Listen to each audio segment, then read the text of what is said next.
Welcome to Around the Peninsula. I'm Katusa Corporal Choi Min-yong. The Jersey Devils fly with the pack in support of Theater Security Package. Staff Sergeant Jose Rodriguez has more. Flying from the beaches of New Jersey, F-16 Fighting Falcons and support personnel touched down at Kunsan Air Base, executing the 8th Fighter Wing mission of accepting follow-on forces. We're welcome to the table. They consider us part of the Wolf Pack. All of our stats are combined with the Wolf Pack. We're one team here. We just have extra aircraft. Over 240 airmen from the New Jersey Air National Guard are part of a larger theater security package that deploys additional fighters, equipment, and personnel to join U.S. forces across the Asian-Pacific region. The Wolfpack's newest members are joining for 3 to 4 months training alongside Republic of Korea allies and partners. So it's a lot of training. They get to feel the purpose of being a total force, and integrated with the whole active duty mindset, so it's kind of neat seeing that. Active duty, guard, or reserve, all that can be seen on the flight line is the Wolfpack in action. Staff Sergeant Jose Rodriguez, Kunsan Air Base, Korea. The New Jersey Air National Guard has over 90 years of service to the state and nation. When thinking about aircraft, you usually think about pilots. But there's someone on the ground who makes sure the aircraft is ready for flight. Air Force Staff Sergeant Justin Wayne takes us to Rodriguez Range. The OH-58D Kiowa helicopter is one of the oldest aircrafts in the Army.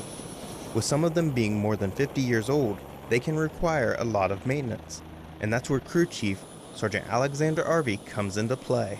Crew chiefs basically take care of the overall performance of the aircraft, make sure the pilot has everything that they need. Crew chief is absolutely essential. They're the backbone of what allows us to get up and fly, and if that part is in error in any way, there's no way we're going to get up and fly safely, because what we do is inherently dangerous. So it's extremely important to have a good crew chief underneath you and working hard for you. Being able to work with the pilots is one of his favorite parts of his job. I love working with the pilots more than anything. Making sure they go out and they accomplish the mission. We understand that we support the guys on the ground. It's very important.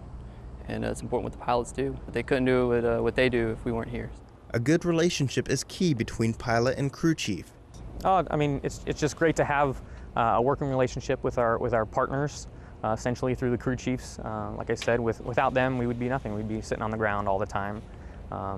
And what we do is always going to be dangerous. We're fighting gravity every step of the way. So to make sure that they can do their job adequately and have enough resources to do it. Sergeant Arvey knows making sure the pilot is safe is a top priority when the helicopter is ready for takeoff. Air Force Staff Sergeant Justin Wayne, Rodriguez Range, Korea.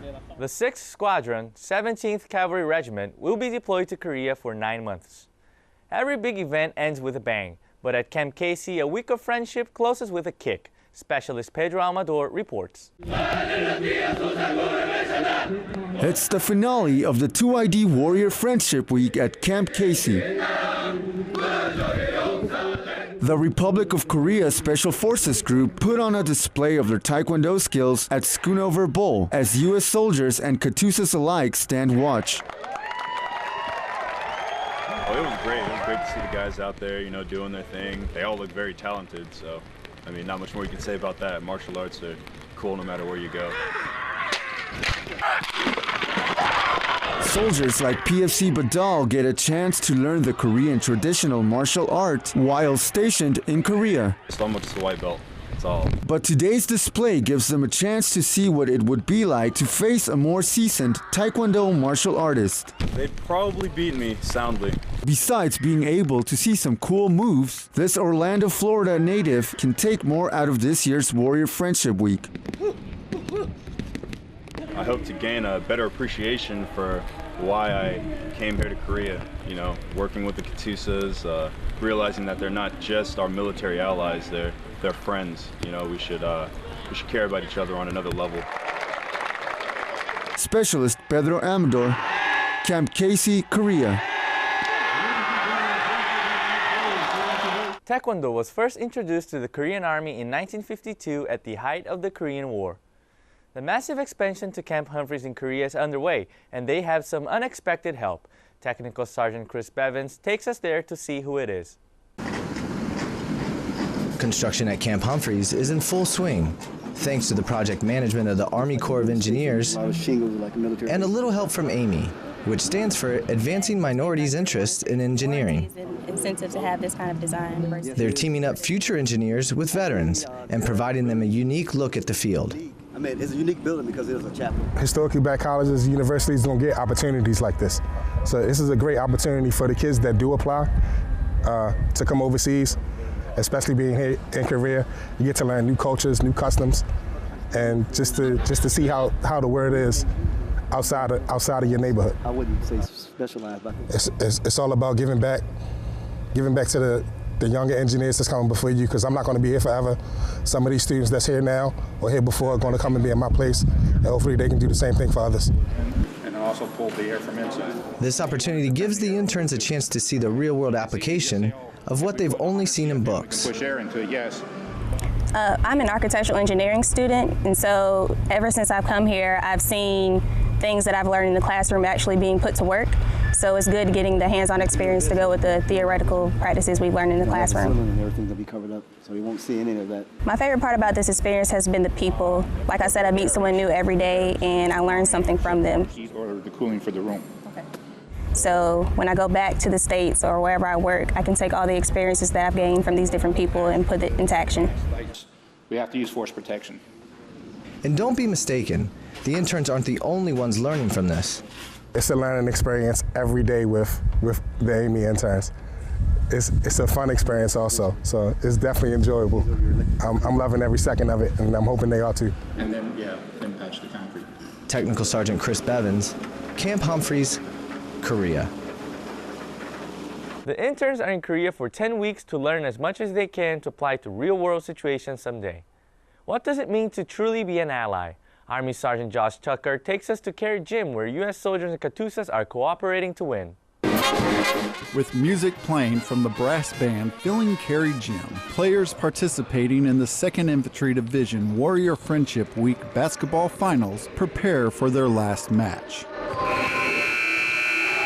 For one of those players, basketball has always been a part of his life. I played in Ellison High School in Texas. I played in Madison in Brooklyn, New York. I played 3 years in Buff State College in New York, and then I came into the military. Unlike playing basketball back in the States, he needed to cooperate with Katusas. It was fun. It was just language barriers, that was it. But it was easy. Katusa Sergeant Ji-Hoon Jong, whose service in the Army ends soon, tells us what it's like playing with U.S. soldiers. When I first enlisted in the Army, I thought there would be plenty of chances to play basketball with U.S. soldiers, but not really. I finally played real basketball with U.S. soldiers. It will be a good memory for me. Army Sergeant Josh Tucker, Camp Casey, Korea. PFC Waller was raised in a family that loves basketball. Becoming a U.S. citizen can be a daunting task. Some people in Yongsan are taking the final hurdle towards becoming an American. Spouses and service members gathered together at the South Post Chapel to finalize their citizenship this 4th of July. I can't think of a better way of celebrating our country's birthday than to welcome you all here today and welcome you as our country's newest citizens.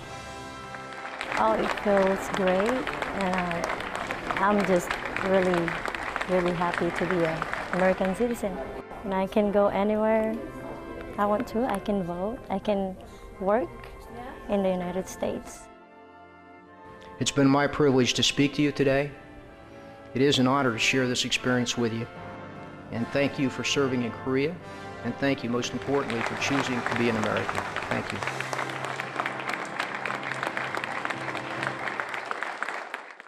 Since September 2002, U.S. Citizenship and Immigration Services has naturalized over 89,000 members of the military in 28 different countries. That was your Around the Peninsula for Thursday, July 17th. To see these stories and others, go to the AFN Pacific website or view them through the AFN Pacific app. From all of us at AFN, enjoy your evening.